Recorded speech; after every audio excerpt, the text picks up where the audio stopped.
सभाध्यक्ष महोदय, भारतीय जनता पार्टी मुंबई गट सर्वात मोठा गट म्हणून या ठिकाणी सभागृह नेता म्हणून मी सागर ज्ञानेश्वर नाईक अशी नेमणूक केली. मनापासून पक्षाचं त्या ठिकाणी धन्यवाद अदा करतो. त्याचबरोबर सभागृहाने देखील माझ्यावरती जो अभिनंदनाचा वर्षाव टाकला त्यासाठी मी आभार व्यक्त करतो. आणि हा पद घेत असताना या सभागृहाच्या अनेक अपेक्षा माझ्याकडून त्या ठिकाणी आहेत आणि जबाबदारीपूर्वक त्या सर्व अपेक्षा पूर्ण करण्याचा विश्वास या ठिकाणी देतो. आपण महापौर पदाची धुरा सांभाळली. महापौर साहेब या ठिकाणी आहेत आणि आता या सभेला जे सभागृह नेतापद आणि विरोधी पक्ष नेतापद हे प्राप्त झाले.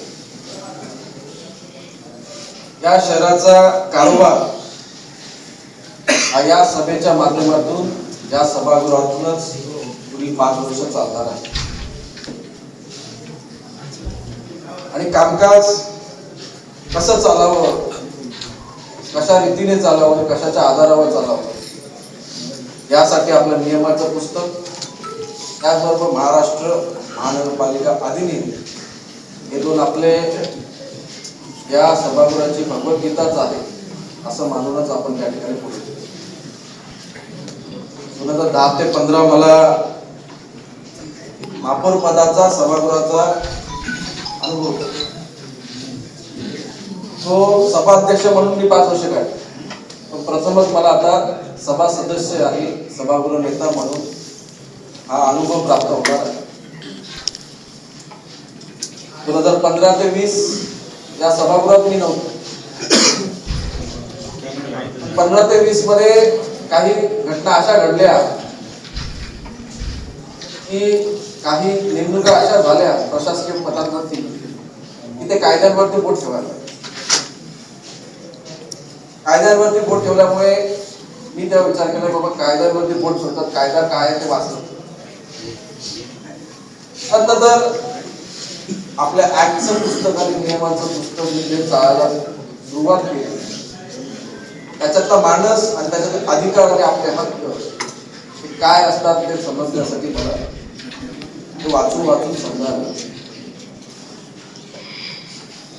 आणि मला समजलं 2010 ते 15 त्यामुळे आपलं त्या बाबीकडे लक्ष गेलं.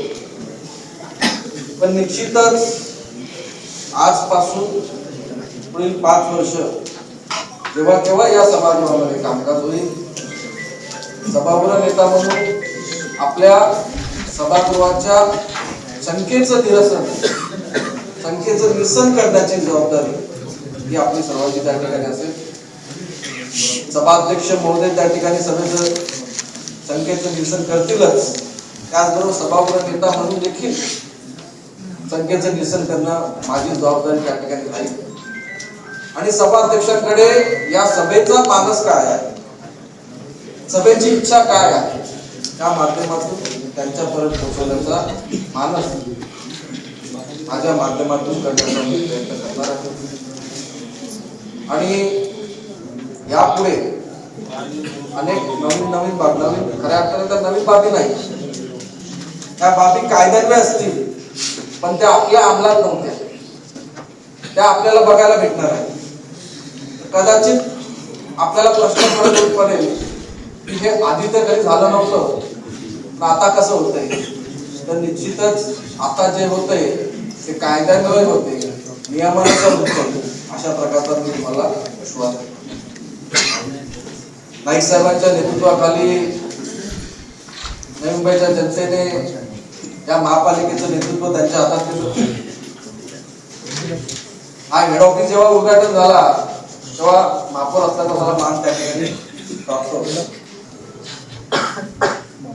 आणि या हेड ऑफिसरचं नावलौकिक ज्याप्रमाणे आहे त्याप्रमाणे लोकांच्या अपेक्षा देखील या शहराच्या विषयी वाढल्या. त्या दृष्टीने आपण या शहर घडवण्यासाठी कटिबद्ध करायचं. नाईक साहेबांच्या नेतृत्वाखाली 95 ते आता पर्यंत त्यांचं नेतृत्व हे अबाधित त्या ठिकाणी राहिले. कारण की त्यांचा विश्वास आहे की नवी मुंबई कोणाच्या हातात सुटते की नाईक साहेबांच्या हातात सुटते. आणि त्यांच्या शिकवणीखालीच आणि त्यांच्या आदेशान्वये या ठिकाणी मेजॉरिटी या सभागृहामध्ये निर्णय कायद्यान्वये आणि लोकहिताचं नाईक साहेब नेहमीच नवी मुंबई हे त्या ठिकाणी कुटुंब आहे.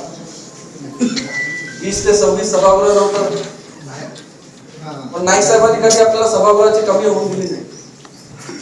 83 वेळा 88 वेळा मला नाही वाटत कुठलाही लोकप्रतिनिधी कुठल्या महापालिकेमध्ये 88 वेळा त्या ठिकाणी आला असेल. त्या काळामध्ये अनेक गोष्टी या दबाव तंत्रामुळे झाल्या,